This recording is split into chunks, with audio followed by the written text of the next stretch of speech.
Okay, welcome to the last section in Chapter 9. This is a long chapter. Got 7 sections in there.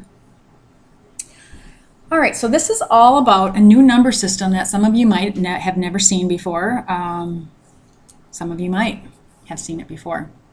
But what's the problem with this question here? Well, let's try it. Let's see what happens. Now, we've already talked about the domain, that we get a non-real answer. This doesn't work, so we can't evaluate it in a real number system. So what does the real number system mean? Let's just talk a little bit about numbers, okay? So inside the real number system, okay, this is my real numbers, okay, and I do that with a capital R. It's a fancy one, okay? They have all kinds of like labels for these things. And inside we have the whole numbers, we've got natural numbers, we've got integers, we have rationals, irrationals, right?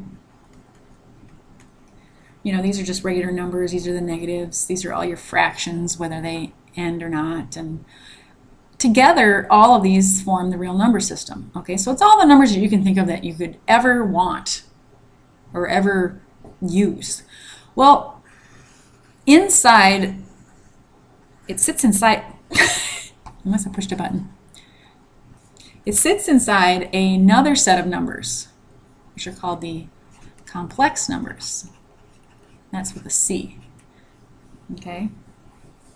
These don't necessarily make any sense. Like the integers are Q. I don't know why they're Q.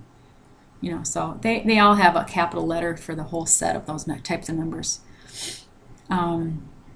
Anyway, complex, okay, and these are all in the form of a plus bi. And so if you have a real number here, your b is just a 0.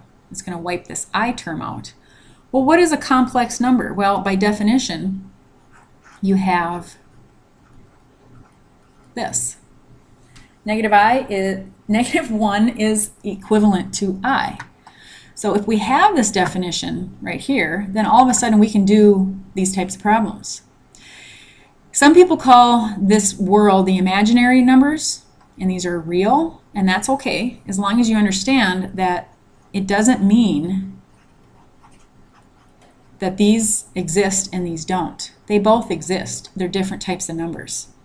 So it's kind of like fractions. You know, you've got proper fractions and you've got improper fractions. The tag names that they've used makes it seem like this one's correct and that one's not. That's not the case. It's just that these are the tags that they've put on them, kind of like the tags that they put on these. So it's not that imaginary numbers don't exist. They're just different, okay? And here's your definition.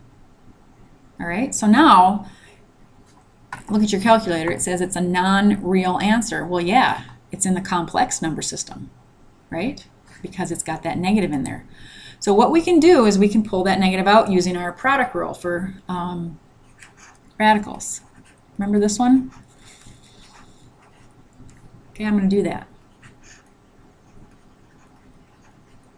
So I'm going to separate my negative 1 and my 144.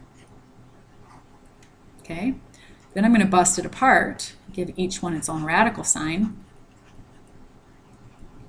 This one's I, by definition, and this is 12. Now we never write them in that way, right? We always write or 12i. This is your standard way of writing a complex number, a plus bi, and every single one of these, they're going to want you to write it in that form, okay? So I12, should we try that? I really don't think it's going to work, but anyway, you have an I here on your keypad, or you've got just, you know, you can just type in an I off of your computer.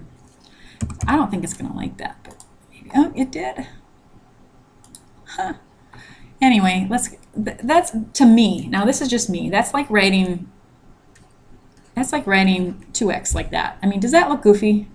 This looks so goofy, and that to me looks even goofier. So I would write it this way. But apparently my math lab's being real lenient on you. All right. try another one. We've got the square root of negative 147.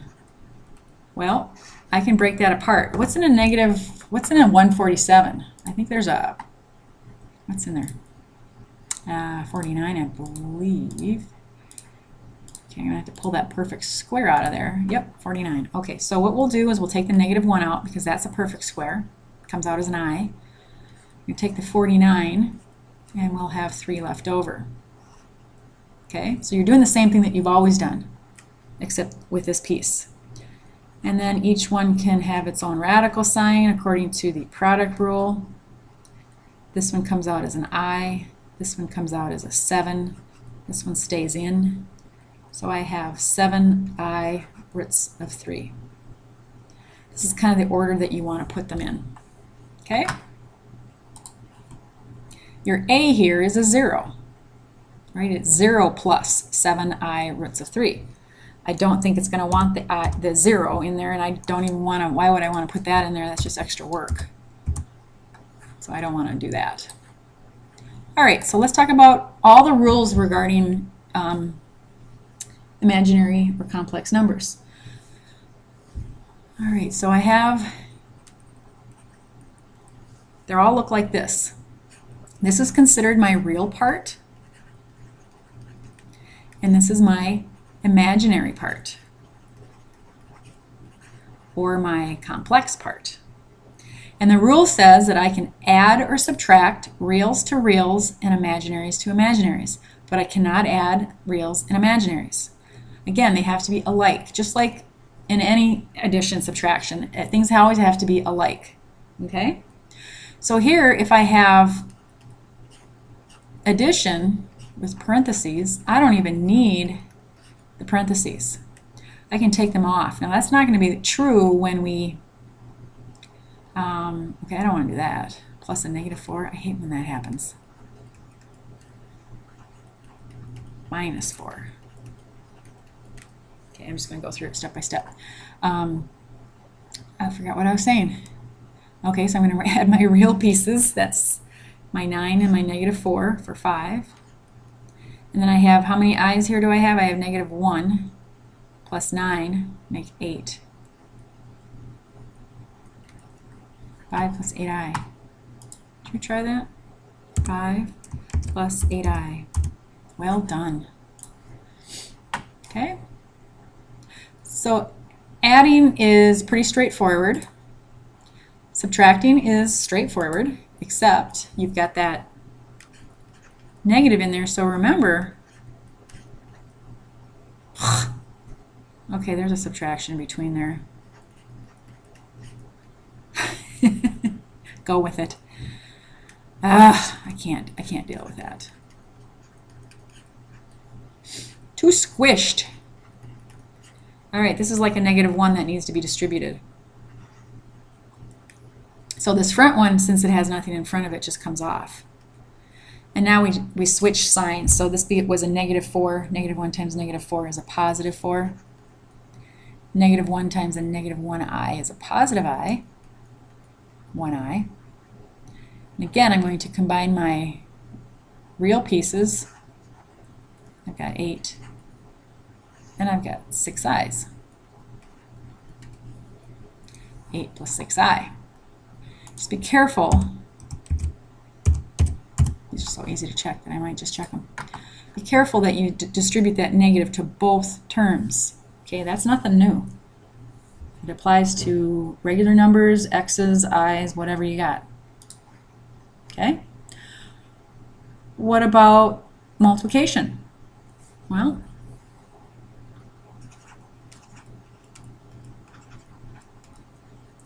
okay, if I have this multiplied, let's just say I had 8x times 3x. What would I say there? Well, I would multiply these two for 24, and x times x is x squared.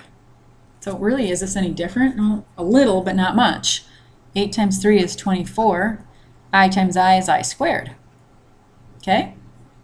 You'd think that we'd be done, but we have to have it in this form. It does not say that I can express it as an I squared. All right, it says I have to express it with an I only. Well, that's going to be an issue because I got a square here. So let's go back into our definition that the square root of negative 1 is equal to I. Okay? Let's square both sides, because I can. The square root of a square is itself. So here's my new identity. I know that the square root of negative 1 is I, but I also know that negative 1 is equal to I squared. Okay? That's very helpful to know. I'm going to replace this I squared with a negative 1, and I've got negative 24. Now, do I have a BI? Yes, of course I do. It's 0 i's, and I don't need to write that in there. So I'm just going to write in a negative 24. Should we try plus 0i? I just want to see what happens. Oh, it took it. You don't need to put the 0i in there. Okay? You can just write negative 24. All right, so FOILing. Anything different? Not really. 9 plus 5i times 3 minus 4i. The trick is going to be to get it into this form. The actual multiplication is pretty simple. So we're going to take our first terms, 27. Our outside terms, I've got a positive 9 and negative 4 for negative 36. I've got the I that goes along with it. I've got a positive 15i. Positive 5 times negative 4 gives me a negative 20. And then I have the I times the I for an I squared. Okay? So now that we've got all of our multiplication done, now we're going to have to start getting it into this form. So what do I see? Well, I see these are imaginary pieces, so those can be combined. I've got negative 36 and 15 for, is that 21? Gosh. See, I can't do math in my head. I've never been able to do math in my head. Yes. I've got a negative and a positive, so that's a negative 36 minus 20i squared. Okay, this is still not in this form. It's getting there, though. We're going to use this identity that I squared is negative 1.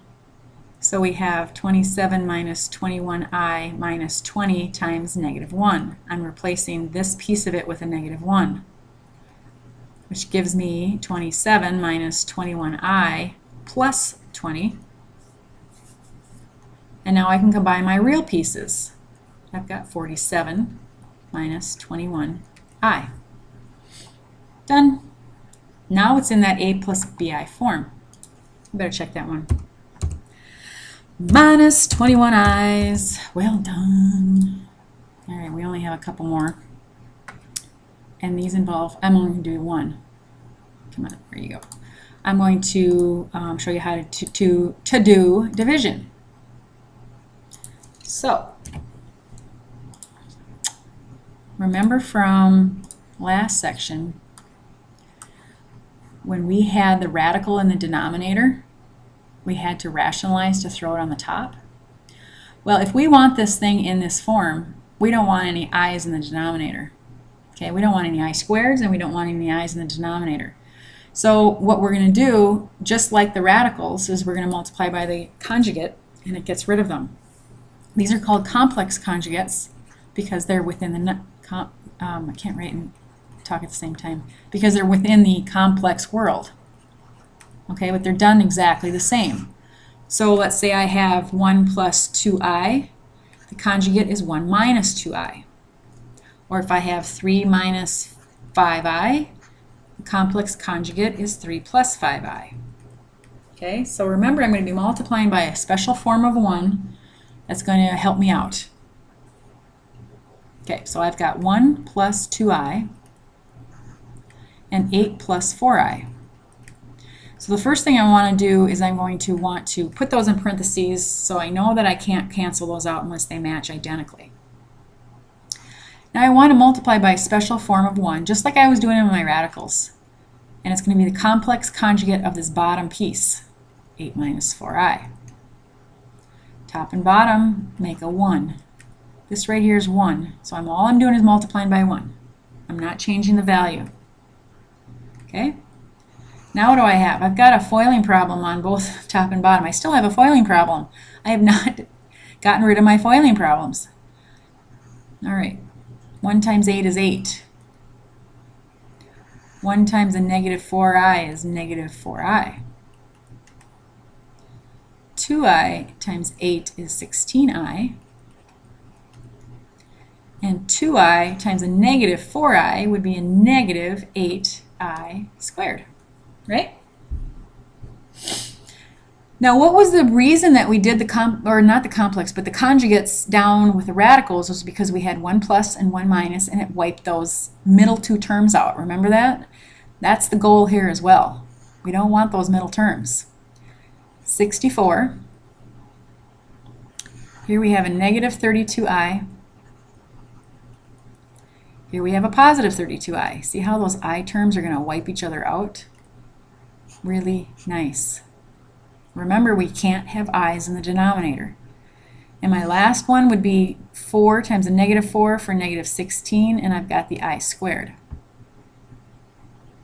Now this isn't an issue because I squared is negative 1, so I don't have any i's in the bottom. Okay? So what do I have going on here? On my top, I can combine these two, right? I've got 12i, positive 12i. Then I've got my negative 8, and I've got my I squared, which is a negative 1.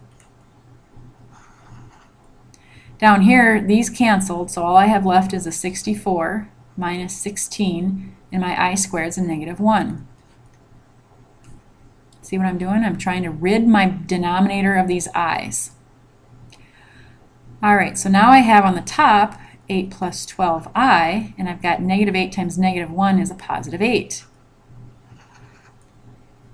Here I have my 64, and a negative 16 times a negative 1 is a positive 16. Now I can combine my real pieces, 16, tag on my imaginary piece on the back, and here I can add those. I mean, numbers are always combinable. So what is that, 80? Yeah, I think that's 80. See, I got to do it again. I don't know what my problem is. 10, 80. Check. All right, does this look like that? Not really. I mean, the top does, but the bottom's there. What's with that? But the thing is it says that A and B, there's no restrictions on A and B. These could be fractional, okay? It doesn't say that they have to be whole numbers. It doesn't say they have to be certain types of numbers. It's just A and B are constants. Okay, and the A and the B are just numbers in the real number system, and fractions are in there. So what I'm going to do is I'm going to split this apart. Come on. Using this rule, A plus B over C is equal to AC plus BC. Okay, so I have 16/80ths plus 12I/80ths. Now each one of these fractions can be reduced, so I'm going to let the calculator do that for me because I'm feeling awful lazy because this is the last section. So I've got a 1/5 over here, and 12/80ths is, you know, it's nice because we could always do it by hand. There.